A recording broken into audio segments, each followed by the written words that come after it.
Good morning, good afternoon, good night. It's Blackbright, and I seem to be on a roll over these last few days. I think what happens is if I'm passionate about something, it shows. And of course, I'm passionate about anything I learn about what's going on with the Jamaicans and the deportees. I try not to repeat myself. I try to give added information rather than repeat myself about the same thing, although some things will overlap. Now, I'm going to show you a video which has been going viral over social media, and many of you will have probably seen it. And I want to set the record straight with some of the comments that have been said in the video based on something I've learned subsequently. So the video, I'm going to show it now. Not all of it because, well, it's only 3 minutes. I might show all of it, but I'm going to show up to the important part. Well, what I consider important.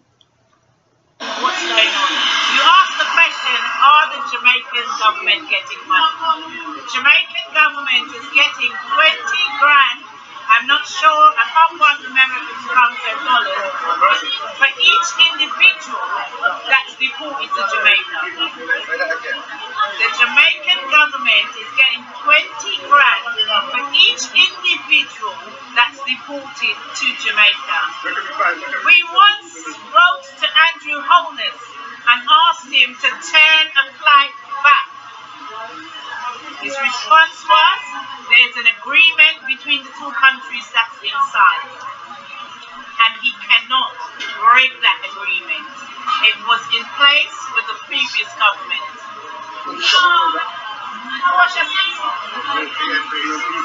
She signed the agreement with the British government that they pay. Now, I am particularly disgusted because even if people had committed heinous crime and was sent home, what are they doing with the money?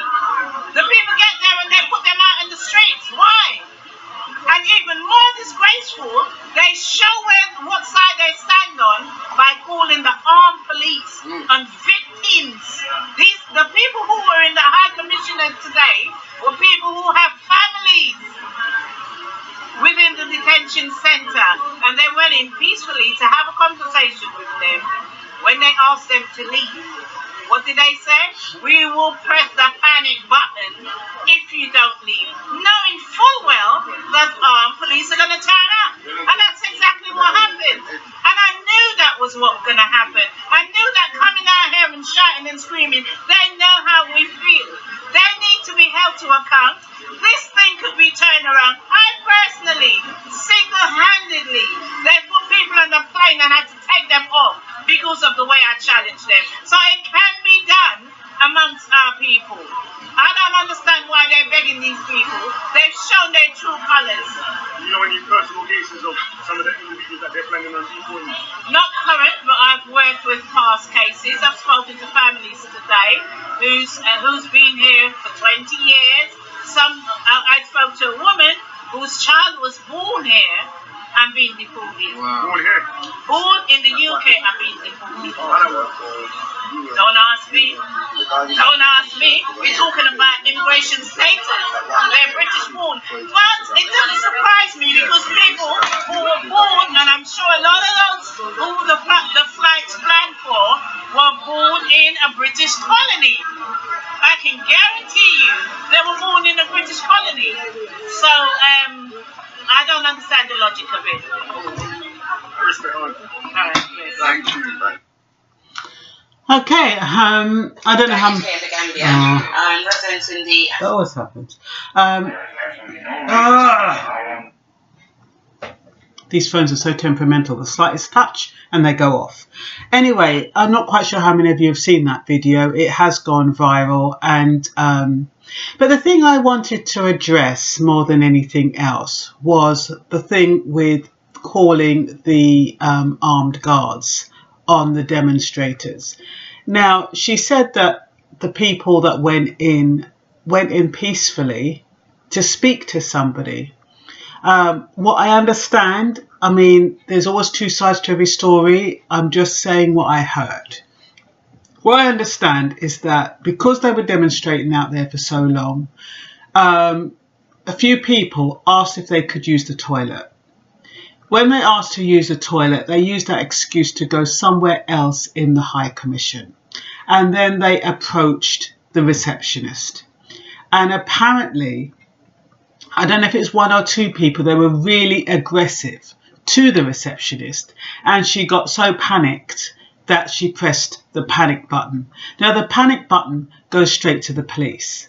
Now, what the Jamaican High Commission is saying, I don't know if it's true or not, is that the police should have gone into the Jamaican High Commission and asked them why the panic button was pressed, but they didn't. And as a consequence, those people outside would have assumed that the reason why that panic button was pressed was so that the police would come and stop the demonstration, which is what happened.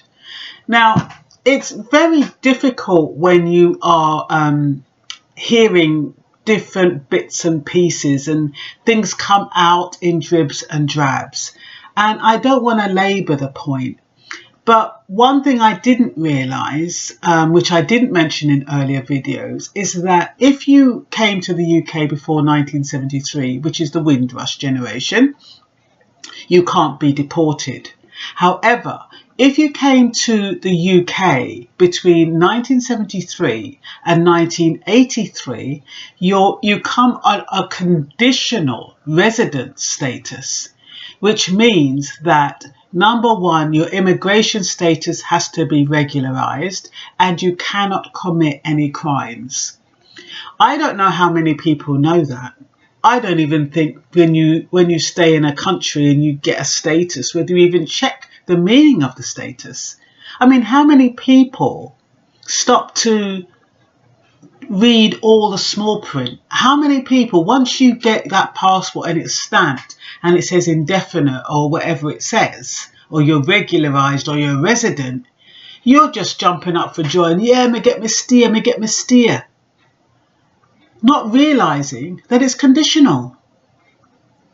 To be honest, I didn't even know it was conditional. That just shows you. I mean, and when these things happen, that's how you learn.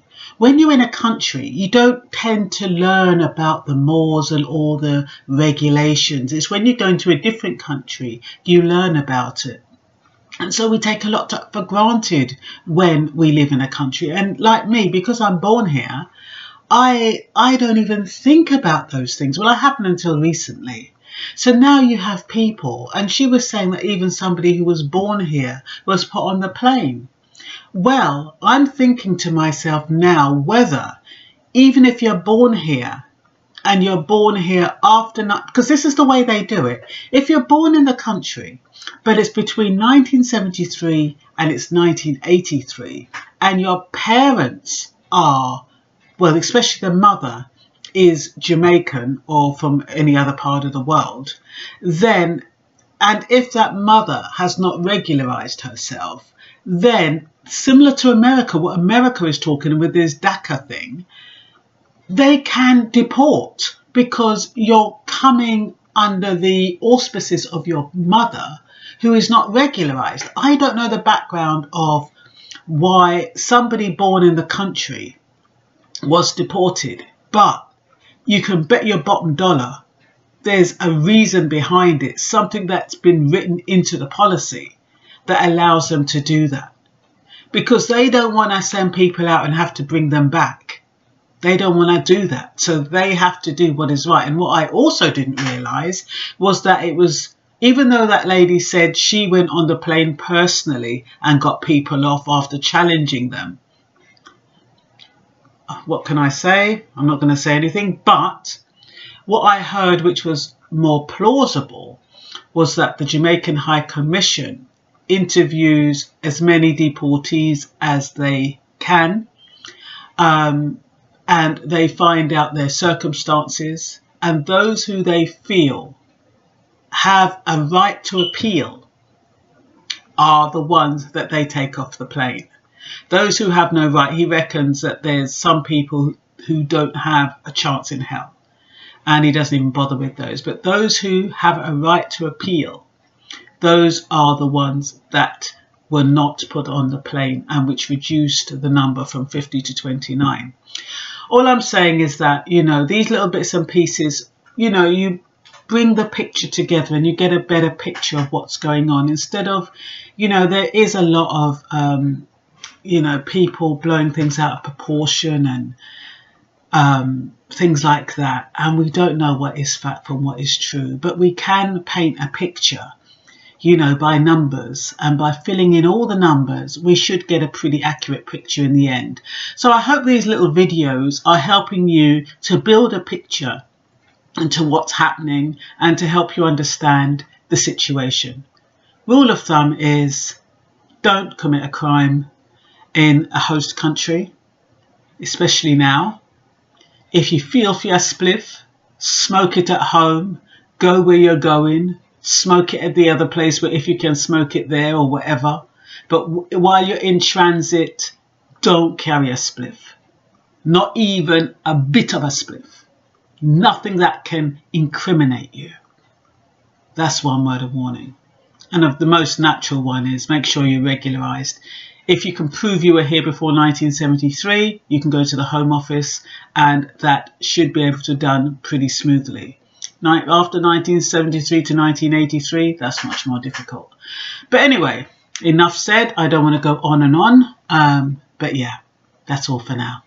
Bye-bye.